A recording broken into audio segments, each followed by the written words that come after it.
All right. Well, we got a big day in front of us, obviously. Got to go out and got to practice well today. I think big emphasis this morning through meetings about the red area. I thought last week, I thought our Friday practice overall as a team could have been better. And I think some of that, showed up in the game. So it's important for us to go out and just dial in exactly on, what we need to get done on all three phases so that we can work together better in the game on Sunday. So, got a big challenge in front of us. I think this is a really good Giants team. I think they're building confidence as the season goes, and certainly, they create a lot of problems on both sides of the ball. Offensively, they have some skilled players that are just so dangerous. Starting with obviously the running back, Barkley, and the tight end position, Ingram. When you watch him more and more, his speed, it's really a major issue, especially down there, size matchup and stuff. And then defensively, the packages that they mix and the pressures and things like that they're bringing down in the red area are really hard. And I think that's something that we're probably going to see in the game, a lot of those types of looks.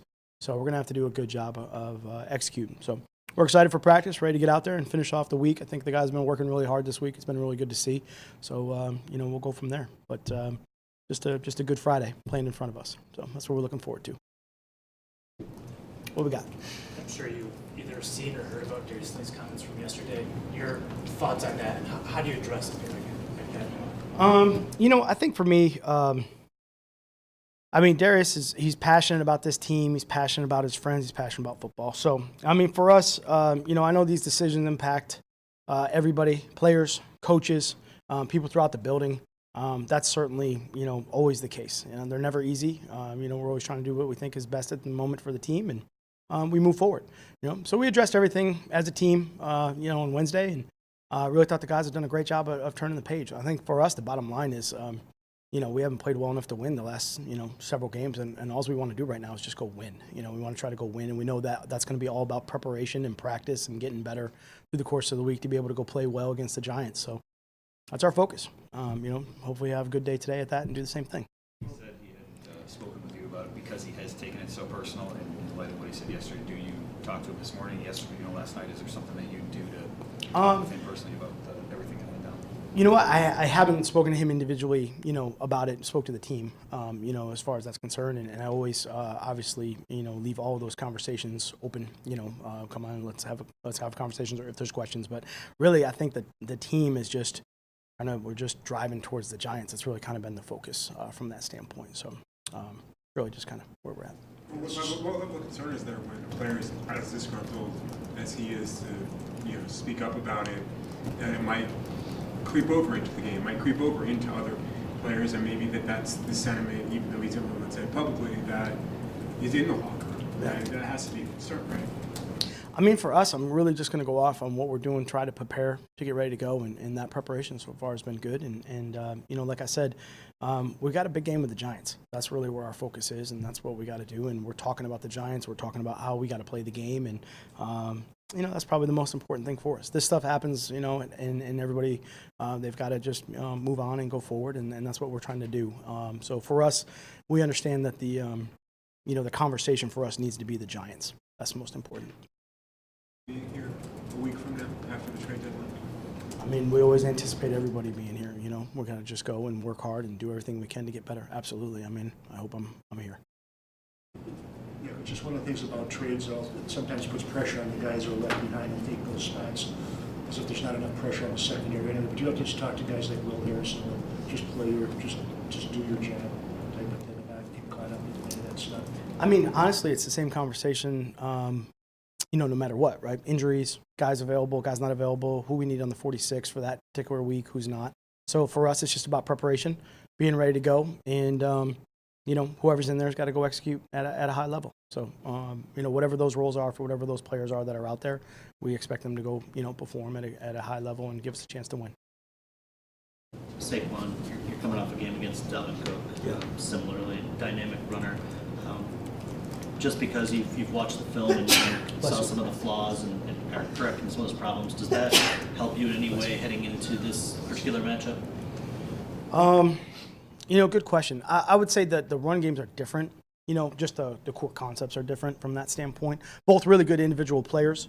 Both have different styles from that standpoint. And one thing about Saquon is that he's just so patient towards the line of scrimmage. I would say the Minnesota running game is a little bit different, where it's a little bit more press, press the gaps, move the fronts, press and cut off of that. This is definitely downhill, shoulder square, be patient, find the hole, and then really everyone's kind of ball could go anywhere from that standpoint. I think what a dynamic player they both are. They both have that ability, a little bit different skill set from that standpoint of what they do. Both have incredible speed. Barkley's got the unbelievable size and speed. His combination is, it's really a problem. And he comes downhill with it, so it's coming at you directly. So I would say from that standpoint, each week you're trying to correct those plays that hurt you from the previous week and make sure those are handled. They certainly can show up from week to week. We saw plays last week that Minnesota had not run, but plays that we saw earlier in the season that hurt us, and we were able to, get those under control, which was good. So we expect to see those plays from week to week, and certainly the Giants have those in their playbook also. But as far as the overall run philosophy, it's a little bit different from that standpoint. So we just got to be really sound as far as defending what they do. Snack said earlier this week that offenses are handling him a little bit differently. Can you explain what you meant by that? And what different looks is he getting maybe? Yeah. I think we're definitely seeing a little bit of different schemes for some of our fronts that we're playing, maybe than what teams were used to last year. I think some of that stuff they're still trying to figure out. There's obviously a year of tape of it, and some of those adjustments that they've made, we have to be able to adjust back into that. So I would say he's seeing some different type of blocks that have come at him, maybe more than we were able to kind of get him, after with the trade and everything like that, and kind of throw him in mid-season. They were probably still trying to figure that all out. There's a lot of tape on that as far as where he was playing. So we got to just kind of move it a little bit from that standpoint to stay ahead of it. So when you get to Friday, you said last week you could kind of sense that things weren't clicking maybe the way you wanted them to be in practice. Like, what do you do to make sure that that's not happening again? Or if you feel it again today at practice, how do you make sure it doesn't carry over? I think it all starts with conversation, communication, and expectations for the day, making sure that the effort is high from that aspect of it. And, I think those guys, as we spoke this morning, they want it right. They want to do it right. And, certainly if there's things that we need to do over or we need to repeat, we're not afraid to do that. We'll just line back up and get it right and try to just make sure that we're good in all those situations. But hopefully we just get it all right the first time. Everyone's trying, everybody's working from that standpoint. So, we'll see how it goes. Obviously that are sort of back to practice. Mike Daniels, how did he look yesterday, his first practice back, and Deshaun Hand, if he's able to return this week, what is he? Yeah. I think Mike, tried to go out and come out of his hips and hit the bag and do some of those fundamental things that just haven't done from an individual standpoint in a while. So progress, thought it was progress from that standpoint. Can't really say where the end all is right now, but that's progress to get out there and do that. I think Hands had a good week. I think he's gone in consecutively now and practiced at a high level. We were able to be in pads, which was really good, and then come back and practice the next day, and then put a third day together. Here today and see what it looks like. We're still trying to build a cumulative amount of reps with him because of what he missed earlier in the season, but I'd say we're getting closer from that aspect of it. Can I ask you a quick one about their offensive line? Yeah. Kevin Strong mentioned that Will Hernandez was maybe the strongest offensive lineman he's ever faced. I know he's a Senior Bowl guy. You guys always put a high emphasis on that when you're scouting. Like, what did you see from Hernandez then, and sort of how he's translated it? I think some of those things that you saw in college and they will transfer into the NFL, his ability to be so stout, at the line of scrimmage. A lot of those guys are trying to rush him down the middle. He's a big guy. He's got incredibly strong hands. He can anchor, he can sit, and those guys aren't allowed to really, or not able to push the pocket on him when they do those sort of things. So there's different ways that you need to attack that, but he is extremely upper body strong with that, and he's a big guy. And, when offensive line play, some of that stuff's really hard, but when those guys get their hands on you and you're trying to get off, trying to get separation from that standpoint, he's got pretty good length with it. It becomes really difficult. Obviously Nate Solder's another guy I have a lot of familiarity with.